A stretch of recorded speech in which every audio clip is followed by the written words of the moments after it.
Good evening. This is The Last Word and I'm Maria Shakil. Pakistan's tit-for-tat on Iran's Sistan-Balochistan province, coming 24 hours after Iran's missile and drone strikes in Pakistan's Baluchistan. Tehran claims 9 non-Iranians, mostly women and children, have been killed. Pakistan Army is on an alert after both countries expelled their diplomatic representatives. What's interesting is that both Iran and Pakistan are singing similar tunes. Both say the action was against terrorist groups acting from across the border. None of the nationals of the friendly and the brotherly country of Pakistan were targeted by the missiles and the drones of Iran. There is this group, so-called Jaish al-Adl, which is an Iranian terrorist group, and they have taken shelter in some parts of the Sistan and Balochistan province of Pakistan. For several times we have talked to a lot of officials in Pakistan and the security forces there. They carried out some operations in Iran, especially in the Rosk police station. They killed our security personnel. We responded accordingly. We only targeted Iranian terrorists on the soil of Pakistan. Before this, Pakistan is a victim of terrorism. Over the last 1 year, only in Baluchistan, we had more than 80 terrorist incidents in which 240 people were killed. So we are the victim of terrorism, and wherever terrorism is, Pakistan has tried its best to stamp out and be a force of stability, not only within but outside of the region. So this is unacceptable, and Pakistan has a right to respond to any aggression committed against its sovereignty. Pakistan's military carried out strikes against terrorist hideouts in neighboring Iran 2 days after Tehran bombed what it said were Iranian terrorists sheltering on Pakistani soil. The Foreign Ministry of Pakistan said that its military strikes killed a number of terrorists in Iran's border province of Sistan-Balochistan. Sources say that Pakistan has asked Iran to exercise restraint. As you can see on the map, Iran and Pakistan share a border, and the strike seems to have taken place in the border province of Sistan-Balochistan, which lies in Iran. Iran says at least 9 people were killed in the strikes, including women and children. In the immediate aftermath of the strikes, the Pakistani diplomat was summoned to the Iranian Foreign Ministry to provide an explanation about the incident. So what are the details regarding this militant group? Jaish al-Adl is a Pakistani-based militant group that first surfaced in 2012. It primarily comprises members of the Sunni militant Jundullah group. It has been staging frequent attacks on Iran since 2013. Its members belong to the ethnic Baloch community that lives on both sides of the border. The group wants independence from Iran's eastern Sistan and Pakistan's southwestern Baluchistan provinces. Due to these goals, the group is a common target for both Iran and Pakistan. The trigger of these recent confrontations were the Iranian strikes on Pakistan's Baluchistan province late on Tuesday. With the region already simmering with multi-pronged conflicts, further escalation has the potential to pull in other groups and make matters worse. And joining me, Yusra Askari she's a journalist in Pakistan, joining me from Karachi. We also have Dr. Fuad Izadi, Associate Professor, World Studies at University of Tehran. Qamar Agha is International Affairs expert. Rajiv Dogra is former Indian ambassador and also former Consular General to Karachi, Pakistan. Fuad, I'm going to begin with you. The question on everybody's mind is, where is it all heading? There is a military comparison. If we were to do that, Pakistan has an edge over Iran. But Iran doesn't seem to be backing off either. So the question is, where is it all heading? Who will de-escalate? Who will make that move for de-escalation? You know, Iran-Pakistan relations have been good historically. There are no border disputes. There are no major problems. Economic relations have been increasing in recent years. Iranians, like Pakistanis, like people from the subcontinent, there are a lot of cultural linkage, religious linkage. This incident, I don't think, will be a serious problem in the relationship. We don't expect any wars between Iran and Pakistan. In fact, Pakistanis understand that having terrorist organizations inside Pakistan operating against neighboring countries is not good for Pakistan. And it's understandable that people are concerned about their territorial integrity. And but you know, Iran is trying to make a point that if Iran is attacked, whoever is responsible for that attack will face consequences, whether they're no matter where they are. And I think Iran has made that point. And so as far as I can tell you, this is not going to be a serious problem. Okay, so Yusra, the opinion that you heard, that's certainly the opinion within Iran. But what about Pakistan? The reason why I'm asking is that it's about elections. The elections are around the corner. Next month, Pakistan goes to polls. So are there domestic considerations here at play for the Prime Minister to go on this overdrive? Maria, I think what is important to note is the timing of the attack that took place alongside the borders of Iran and Pakistan. And I think that Pakistan was in a position where domestic pressures did push Pakistan to react in a timely and prompt manner. For the moment, we do not see elections being derailed, but what we do see is a consensus that Pakistan will not allow its borders to be infiltrated by any one neighbor at any given point. Pakistan has repeatedly, in its communiques, in its formal responses so far, has kept on saying that Iran is a brotherly nation, and we wish for taking forward a dialogue with Iran to bring a de-escalation to the current situation. However, at the time, the situation does remain volatile, and one hopes to see it de-escalate in the near future. So what will lead to the de-escalation? Because if there are domestic, reasons why the Prime Minister went ahead with this kind of retaliatory attack, then he must be under pressure from within the domestic, constituents to act tough. But you're acting tough against another Islamic Republic. I think, Maria, it's not solely the pressures of an election or pressures from internal sources. Pakistan has gone on record to say that the Foreign Office and various other quarters of the state have approached Iran, saying that these terrorists do function from off their soil and attack Pakistan. These outfits, including the BLA and the BLR, the Baluch Liberation Armies have repeatedly been identified, and Iran has failed to act against them. This is what the state of Pakistan has said.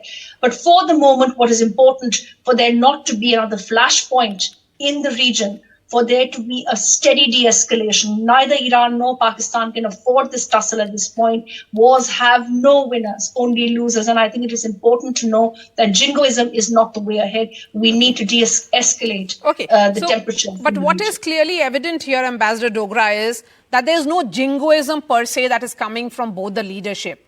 But this is an extraordinary step which has been taken by both the countries when they are saying that they are attacking militants on each other's soil. But the larger question is, will there be de-escalation, and how soon, and which will be the country which will be initiating that process of de-escalation? Well, I think we have to get some fundamentals right. Iran and Pakistan have exchanged fire along their border in the past. It's been shelling, it's been gunfight, but certainly not crossing the territory of the other country. That has not happened in the way it has happened over the last 2-3 days. The second thing to be noted is that in December only last year, December 23, 11 Iranian security men were killed by the terrorist group or someone else is not clear. But Iran says that they were killed by Jaish al-Adl. Let's leave it at that. The other thing is that even in this recent exchange, Pakistan has not claimed any civilian death in its territory.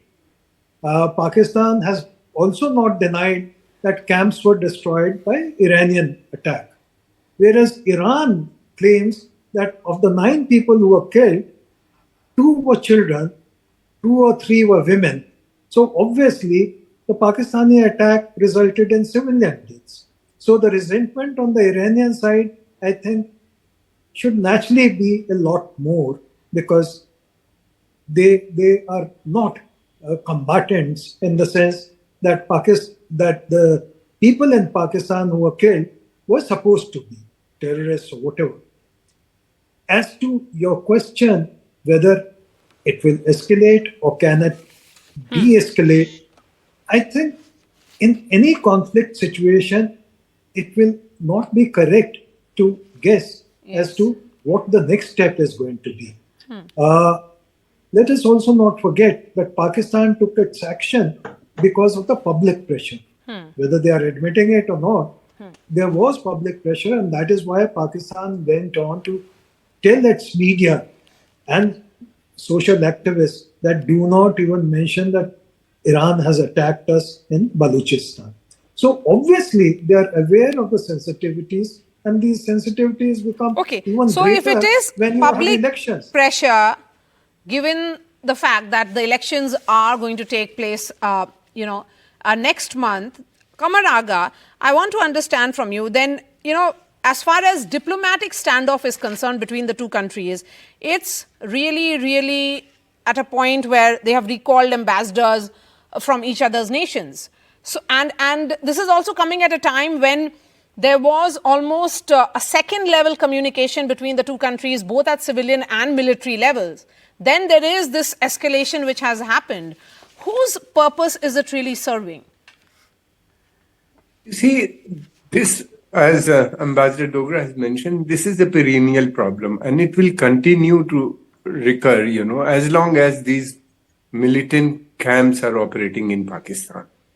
And the problem is Pakistan's policy of strategic depth or policy of supporting these militant across the region, that is continuing. There's no change in Pakistan's policy, number one. As far as this round is concerned, I think it is over. Pakistan is not in a position to go in for a long drawn battle, or for that matter, deploy its large number of troops at the border. Their economy is 350 billion only. Debt is rising. Inflation is very high. Thirdly, growth rate is only 2.5%. So that is the situation there. Secondly, there is a big pressure from China on both the countries, and not to indulge in such activities and indulge in this type of skirmishes. And Pakistan has realized it cannot go further. And Pakistan is all-weather friend of China. Yes. So therefore, I think this round is over, but may recur after some time, because Iran is also very important for Pakistan. It supplies electricity, then LNG, diesel, and many other commodities, Okay, that's why my question is, Qamar Aga, what exactly is Iran's motivation for attacking Pakistan? Because that certainly remains opaque. No, motivation is clear. Iran has indicated that it will not accept this thing, You have to close down this border. That's why I'm saying Iran again will strike, after some time. Okay. Will not sit idle, because there are other reasons also. This is the region where Chabahar is there. This is the region where large number of private companies are going to invest, not only the Iranians, but also Chinese, Indian, and many other countries, because they have a industrial corridor also there, plus the port which India is building. So therefore, this region dominated by ethnic Baluch, so it's a very sensitive area, where Iran will not accept, the Pakistan's behavior or Pakistan's support of these militant groups, giving them shelter and sending them there. Okay. That is not acceptable. Okay. Okay, let me bring in Yusra again. Yusra, who will be deciding the threshold here?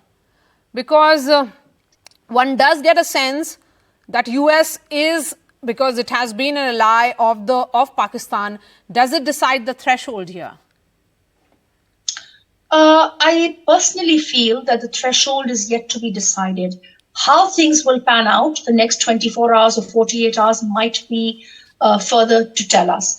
Tomorrow, the National Security Council meets in Pakistan. The Prime Minister will chair that meeting. We are also hearing that tonight there will be a wait and watch policy whereby which Iran's actions or possible retaliations will be gauged. So at the moment, that threshold is yet undecided. But the communiques that have come from both the ISPR and the Foreign Office repeatedly indicate a possibility of a toning down, of a de-escalation, of a possibility of dialogue. And whereas Pakistan does not officially acknowledge China having approached it, we do know that there are some backdoor conversations happening whereby China is trying to cool down temperatures in the region.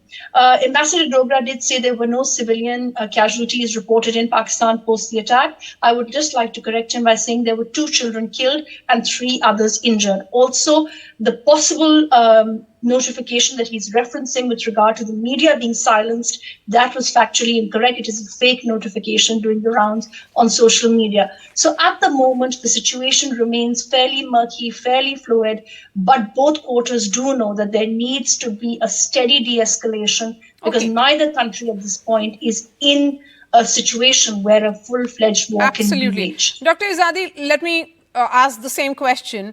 Perhaps that, de-escalation is the need of the hour. That's what you also say. But there is that public pressure about which Ambassador Dogra was talking about on Pakistan. It's going to elections in a month's time. So will that be a point that will decide its equation with its, very old friend, now an enemy?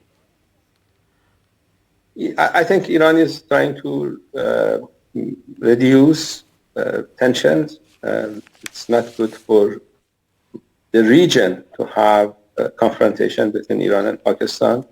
We haven't, as I said, since the creation of Pakistan, we have not had any major problems with our neighbors towards the east. And I think that will continue. I think this incident will pass. Iran is not trying to escalate, and I don't think Pakistanis are planning to do that either.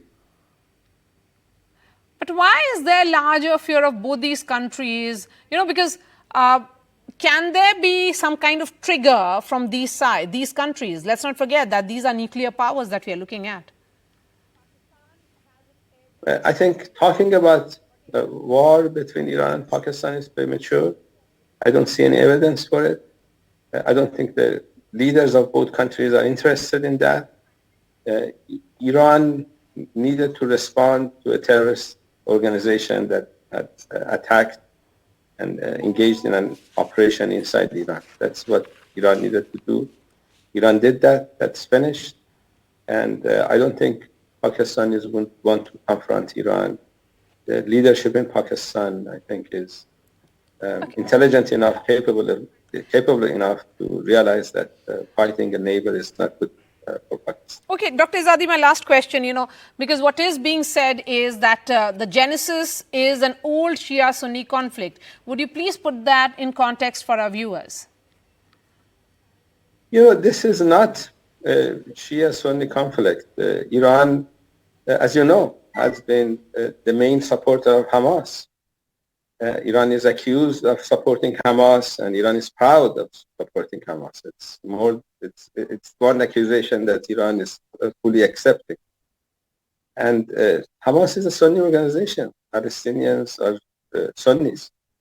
And Iran has been paying a high price for supporting Palestine.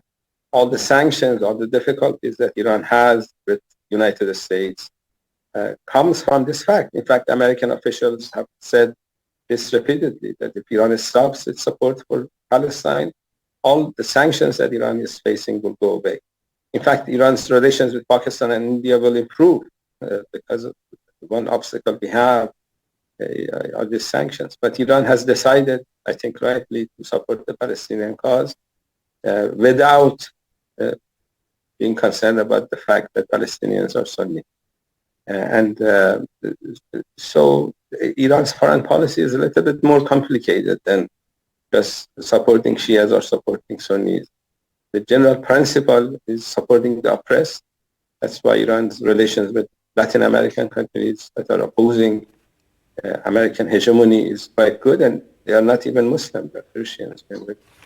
So overall, I think framing Iran's foreign policy in Shia-Sunni terminology is not going to be very accurate. Let me go back to to Ambassador Dogra. Ambassador Dogra, the sense from both the sides is that there'll be no further escalation. But what can lead to de-escalation? Well, firstly, this is very good news that both the Iranian side and the Pakistani side, represented by sober journalists, and I must thank Yusra for correcting me in terms of the death caused by the Iranian attack. I'm very sorry to hear that 2 children among those who were the casualties. But that apart, the fact is that in matters of differences between countries, you cannot say for sure, despite best intentions, that the next step will not be even deeper into a provocation. It's quite possible that, after all, there are reports, they may be fake reports, that Iranian Security Council has met under the leadership of its president. So it's quite possible that they may feel strongly enough to think of the next step. After all, they are also answerable to their people. Secondly, whether we like it or not, the fact is that there are elections taking place in Pakistan, and those elections are a little sensitive subject for the Pakistani army. The counter-attack that Pakistan did may not have had the immediate participation of prime ministerial approval because he was in Switzerland, unless he had traveled back before the attack. That's right. So it is really the Pakistani army which is the decision maker in terms of whether to escalate or not. And they continue to be the most volatile, group here. Yusra, you get the last word. Please go ahead.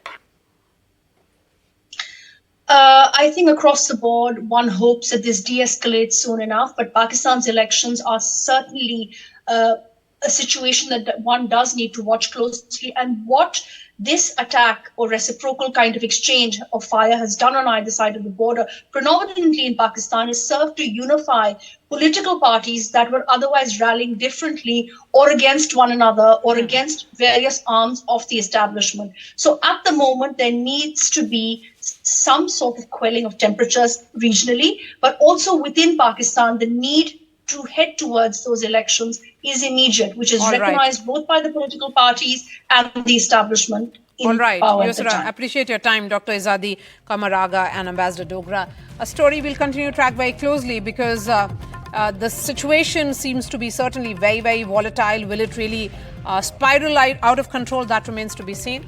Thanks so much for watching.